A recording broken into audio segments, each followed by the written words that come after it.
Saya datang di sini, masjid masih dalam kondisi belum selesai. Bangunan Masjid Jami' Khairul Anam pada waktu itu kondisinya masih sangat memprihatinkan, dalam arti atapnya aja belum ada, tapi struktur memang sudah ada. Di pembangunan pertama kali itu masih musola. Dibangun mulai tahun 1979. Ketua musola yang pertama kali itu adalah Pak Zulfikar. Jadi sampai musola selesai, kemudian setelah jadi masjid, ketuanya adalah Pak Baharudin Lubis. Ya. Dan pesan kita, kami mengharapkan para remaja, generasi muda itu harus aktif agar supaya masjid kita ini ramai terus.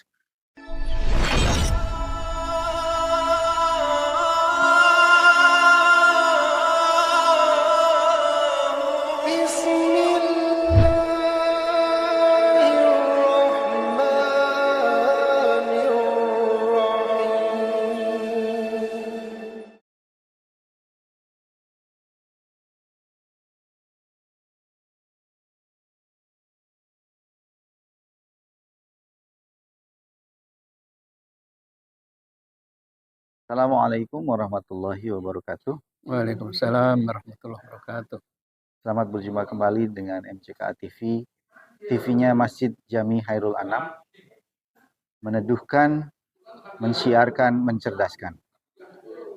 Dalam episode kali ini, kita akan membawakan tema yang cukup penting, yaitu mengenai sejarah pendirian Masjid Khairul Anam.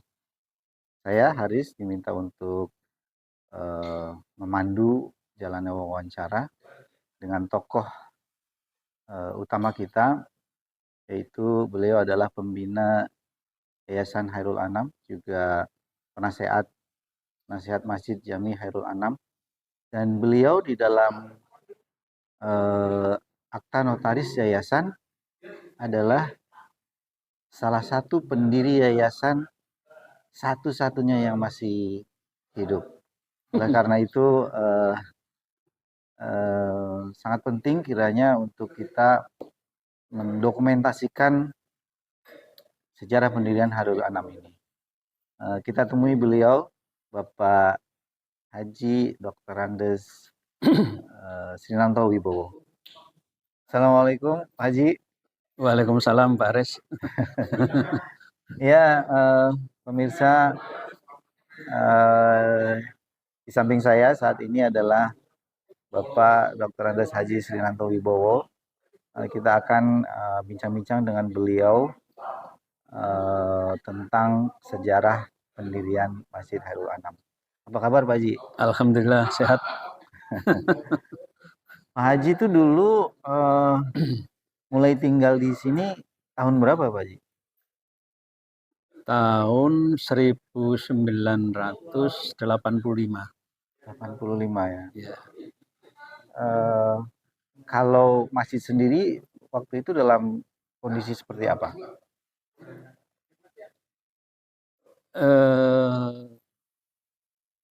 Pertama kali saya diajak bergabung bersama dengan Pak RW waktu itu dan Bapak Ketua Masjid pada waktu itu, saya datang di sini, masjid masih dalam kondisi belum selesai.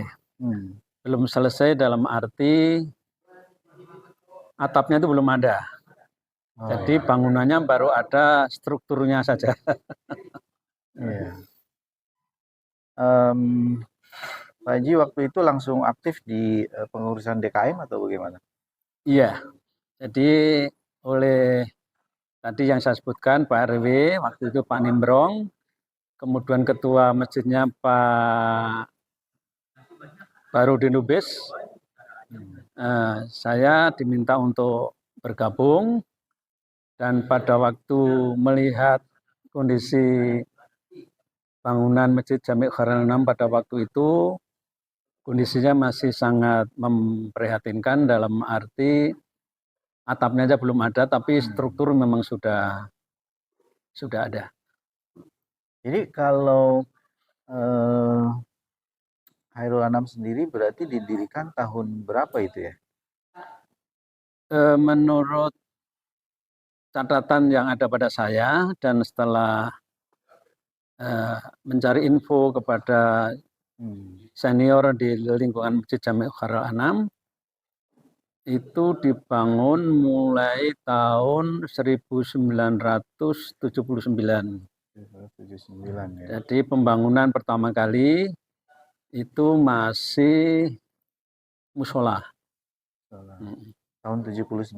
Tahun 79. Waktu itu Pak Haji belum ada di sini ya? Belum.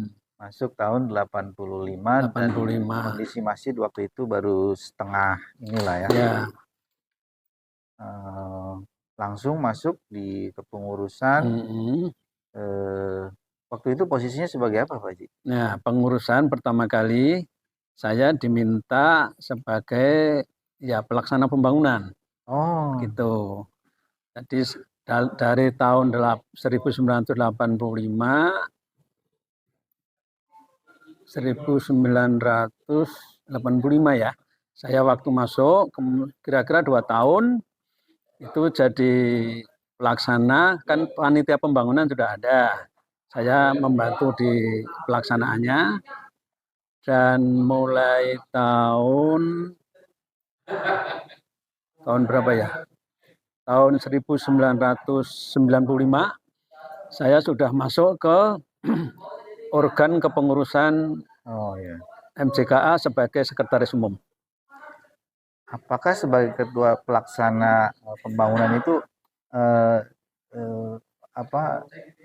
untuk dananya bagaimana tuh Pak Haji? Pembangunan masjid waktu itu dari gotong royong masyarakat atau dari instansi pemerintah barangkali? Waktu itu saya bukan sebagai ketua panitia pembangunan, tapi membantu ketua panitianya. Jadi informasi yang saya dapat, jadi pertama kali kan membangun musola, itu dananya adalah dari swadaya masyarakat. Kemudian lebih kurang 5 tahun kemudian dirubah menjadi bangunan masjid, dan karena mendapatkan bantuan dana dari pemerintah DKI. Jadi dapat bantuan dari pemerintah DKI berupa uang, dan setelah dipergunakan seperti tadi, nggak bisa sampai selesai berupa masjid, tapi baru konstruksi pokoknya saja. Berarti ini masjid seluas ini tadinya masih belum besar seperti ini ya? Menurut gambar yang awal itu, kalau saya perhatikan luasnya itu adalah lebar 9. Jadi dari barat, 9. Dari utara ke selatan, ini 9. Ini dari awal seperti ini ya? Ya, 9, dari sini ini yang dalamnya ya. Kemudian dari barat ke timur itu 12. 12. Tadi 9 kali 12 bangunan utamanya. Kemudian kalau dana-dana dari pemerintah masih agak susah mungkin didapetin ya waktu itu. Ya enggak, pada waktu pertama kali dari musola menjadi masjid itu karena ada bantuan dari Pemda tadi. Baru dimulai, ternyata dengan uang yang diberikan belum bisa mencukupi semuanya. Sebenarnya yang pernah saya dapat informasi, bantuan dari Pemda DKI itu bisa langsung berupa bangunan masjid, tapi juga bisa membangun sendiri. Nah, untuk Masjid Jami' Khairul Anam memilih membangun sendiri, ternyata uangnya dipergunakan tidak bisa menyelesaikan 100%. Gitu. Kalau perizinan itu dari Perumnas atau bagaimana Pak? Perizinan awalnya itu memang minta izin ke Perumnas, bahwa ini kan sebenarnya kan tanah fasum ya, jadi open space atau taman. Kemudian ya sebelum dibangun tempat ibadah itu minta izin dari Perumnas. Ya. Dan sudah disetujui, atau maksud saya surat persetujuan itu sudah ada. Kalau tokoh-tokoh masyarakat yang masih ingat mungkin siapa yang mendirikan? Siapa saja Pak Haji? Nah, Pak Zulfikar itu yang pertama kali, kemudian Pak Makin, Pak Kardi, Pak Mustaqim, Pak Baharudin Lubis, kemudian Pak Dumeja, Pak Akri, Pak Suherlan, dan masih banyak lagi lah. Pak Suherlan ya. Ya. Pak RW di masa saya itu. Ya. Kemudian Pak ini juga Pak RW, Pak Suhaimi. Nah, kalau menara saya dengar-dengar juga itu dananya cukup besar itu. Ada cerita nggak Pak Haji? Menara dibangun itu sebenarnya pada masa kepengurusan ketuanya masih Pak Baharudin Lubis dan perpindahan ke saya. Jadi sekitar tahun 95-an lah. Itu. Jadi pada waktu itu ketua panitia pembangunan masjid kita ini adalah Bapak Gengki Purba. Gengki Purba. Ya. Ya. Jadi Pak Gengki Purba ini dari bangunan yang tadi saya ceritakan masih struktur, kemudian atapnya itu dibangun melalui, atau ketua panitia pembangunannya adalah Pak Gengki Purba. Setelah bangunan utamanya ini selesai, ada atapnya, kemudian kanan kirinya juga sudah ketutup dengan pintu-pintu. Waktu itu kan bentuk yang kayu semua ya. Itu pada saat panitia pembangunan adalah Pak Gengki Purba. Kemudian setelah bangunan utamanya itu selesai, baru membangun menara. Itu. Baru membangun menaranya. Jadi menaranya itu dibangun pada saat ketua panitia pembangunannya adalah Pak Gengki Purba. Ya, ya. Ini sekarang kita lihat tuh bangunannya banyak yang memuji nih teman-teman saya yang hadir sholat di sini dari kantor tuh ada acara itikaf misalnya. Ini kalau nggak salah ini dari Jepara Pak Haji ya? Iya. Jati asli ini ya? Iya. Kemudian mulai pasang marmer dan kayu jati itu di masa-masa Pak Haji Emon ya. Begini, kita bicara mulai dari ketua panitia pembangunannya dulu dah. Ya, betul Jadi ya zaman Pak Lubis ke saya itu ketua panitia pembangunannya Pak Gengki Purba tadi. Ya. Jadi bangunan fisik utama udah jadi ya, yang bangunan fisik utama ditambah dengan menara. Itu zamannya Pak ketua panitia pembangunan Pak Gengki Purba. Kemudian ketua masjidnya adalah Pak Baharudin Lubis ke saya. Kemudian kaitannya dengan periode berikutnya setelah periode saya itu kan mulai tahun 2005. 2005. Gitu. Nah, Haji itu mulai 2005 ketua. Saya mulai tahun 1995. Iya. Jadi saya periode menjadi ketua Masjid Jami Khairal Anam itu adalah 1995 sampai tahun 2000 ya. Ya. Tahun 2000. Periode yang satu. Kemudian periode yang kedua tahun 2000 sampai dengan 2005. Ya. Itu ketua umum masjidnya adalah saya. Kemudian dilanjutkan periode berikutnya adalah sebenarnya ketuanya itu Pak Mahfud. Pak Mahmud, gitu, ya. Mahfud. Nah, sekretarisnya kalau nggak salah Bapak sendiri ya. Iya, saya. Nah, tapi berhubung Pak Mahfud itu berhalangan karena sakit, maka ada penunjukan apa ya namanya, pejabat ya, apa namanya bahasanya tuh, pokoknya penggantinya itu betul. Sebenarnya harusnya ketua 1 ya, dalam hal ini Pak Haji Maryadi. Pak Maradi, tapi berhubung beliau nggak bisa, maka diganti oleh ketua 2 dalam ini adalah Pak Emon Rokmantara, dan itu berjalan sampai 5 tahun. Nah, pada saat itu ketua pembangunannya adalah Pak Haji Sutardi. Nah, saya tahu tuh Pak Haji Sutardi itu senang kayu yang dibangun pertama kali adalah interior di dalam. Jadi yang tadinya plafonnya itu belum ada diganti gypsum seperti ini. Di atas dulu yang dikerjain, baru yang di bawah semua pakai gypsum yang tadinya pakai triplek.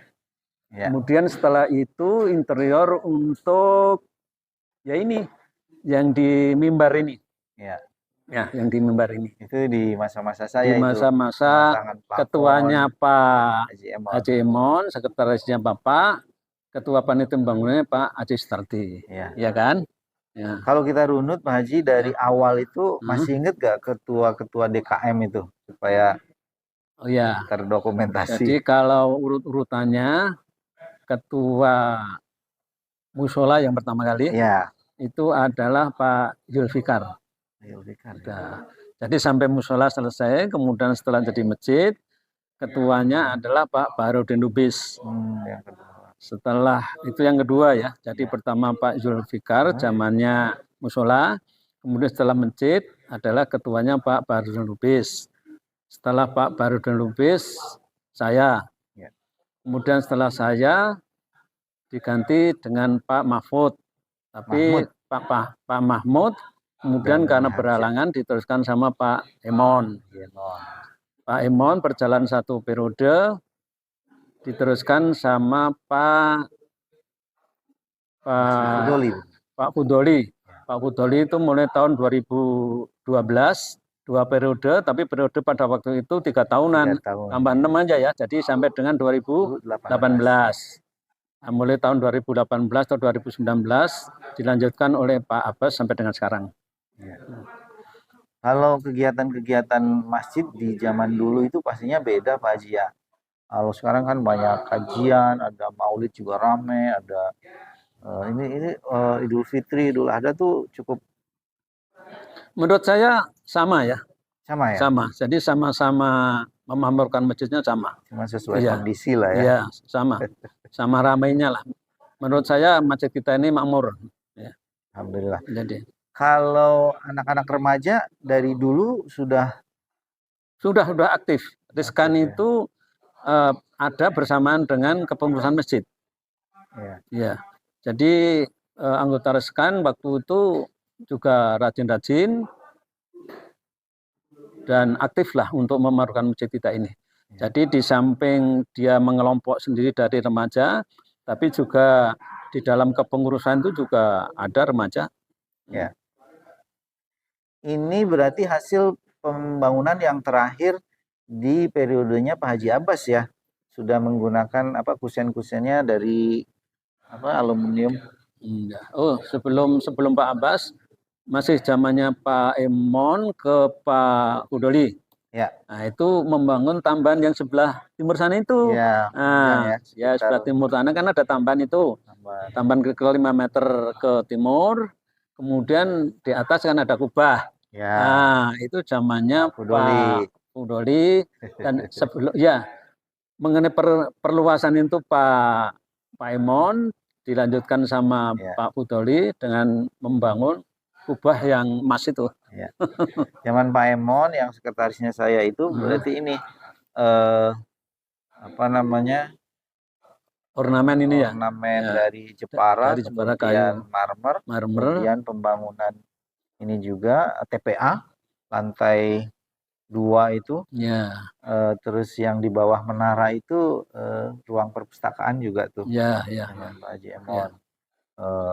Mundur ke belakang ya, artinya lebih luas lagi. Nah sekarang ini Pak Haji Abbas nih Haji Abbas kelanjutan sebenarnya ini karena program peng-AC-an aja ya.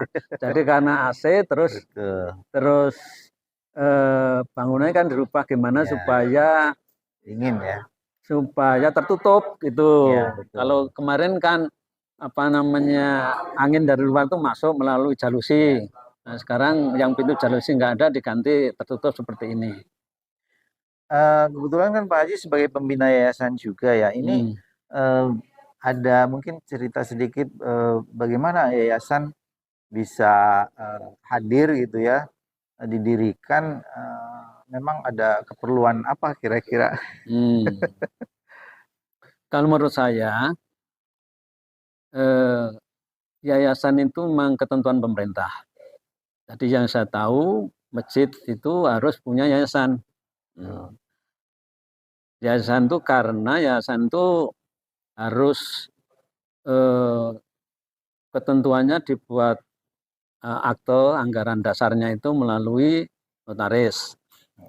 Kemudian berbadan hukum harus dicatatkan dan disahkan oleh Kementerian Hukum dan HAM. Nah, jadi harus berbadan hukum gitu. Oh, jadi gitu Pak Haji ya. Sesuai perkembangan zaman, maka yayasan itu didirikan supaya bisa ada legalitas hukum di dalam organisasi yang ada di kita, lingkungan kita, seperti TPA. Bahkan Panila juga memang untuk kendaraan ambulans itu memerlukan yayasan. Oh iya. Alhamdulillah sekarang itu dengan adanya yayasan, ada POP, bantuan operasional pendidikan, juga guru-guru itu mendapat tunjangan setiap bulan itu dari Pemprov DKI sebesar 500.000 itu guru-guru TPA kita. Semuanya dijamin. Baik. Memang pihak pemerintah terutama ya, dalam hal kita berhubungan itu memang harus melalui yayasan. Ya, jadi itu merupakan persyaratan memang.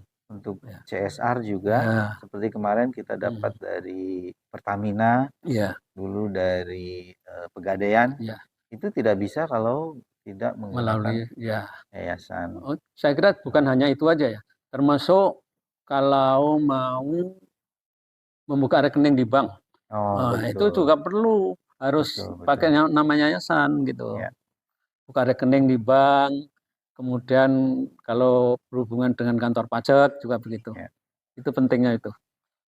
Jadi yayasan dan DKM berjalan beriringan, saling menguatkan ya. Barangkali cukup Pak Haji. Pemirsa sekalian, demikian bincang-bincang kita dengan tokoh kita kali ini, Bapak Haji Srinanto Wibowo, sebagai pembina yayasan juga penasehat TKM. Ada yang ingin disampaikan lagi Pak Haji? Ya, mudah-mudahan masjid kita ini tambah makmur dan jamaahnya tambah banyak. Dan saya kira terutama para remaja, generasi muda harus lebih aktif lagi dalam rangka untuk kemakmuran masjid yang kita cintai ini. Oh iya Pak Haji, kita juga punya agenda kan untuk memperluas area masjid itu. Kita mau membeli rumah sebelah, mudah-mudahan bisa kita wujudkan sehingga fasilitas untuk TPA kita bisa lebih baik begitu. Mudah-mudahan tahun ini bisa terrealisasi. Oh ya Pak Haji, mungkin bisa menunjukkan bangunan. Pak Haji bisa dijelaskan nih mengenai struktur yang sekarang? Oke, jadi strukturnya ini yang depan ya, dari utara ke selatan. Ini kan ukurannya 9 meter ini. 9 dari awal ya? Ini ya, konstruksinya ini masih tetap seperti ini. Kemudian kepanjangnya dari barat ke timur, ini tadi saya bilang 12 ya. 12 itu karena ini 3, kalau sana tuh 3 plong gitu ya, 3 plong tuh ini 3 plong. Ini 4 plong ya, 1, 2, 3, sampai di sini. Nah, dulu sampai di sini. Ya, betul. Nah, sampai di sini ya. Di sini ini tuh 12. Teras kemarin 12 ya. Jadi temboknya semua masih utuh, cuma apa namanya ini variasinya yang sudah diperbaiki. Iya. Kemudian Ini dulu sampai tembok nih ya. Ya, sampai Ini di ya. sini temboknya sebenarnya di sini, Pak. Temboknya di lupa saya. sini. Jadi yang untuk sholat itu mulai dari sini ke sana. Di sini ini teras. Ini teras. Iya. Gitu. Kemudian dalam perkembangannya zamannya Pak Emon, kemudian dilanjutkan sama Pak Fudoli, ini ada tambahan dari sini ke sana. Saya kira bagus ini karena ini sepertinya dipakai untuk keputren ini atau untuk ibu-ibu. Dan bagusnya lagi di atas itu ada kubah. Ya, gitu.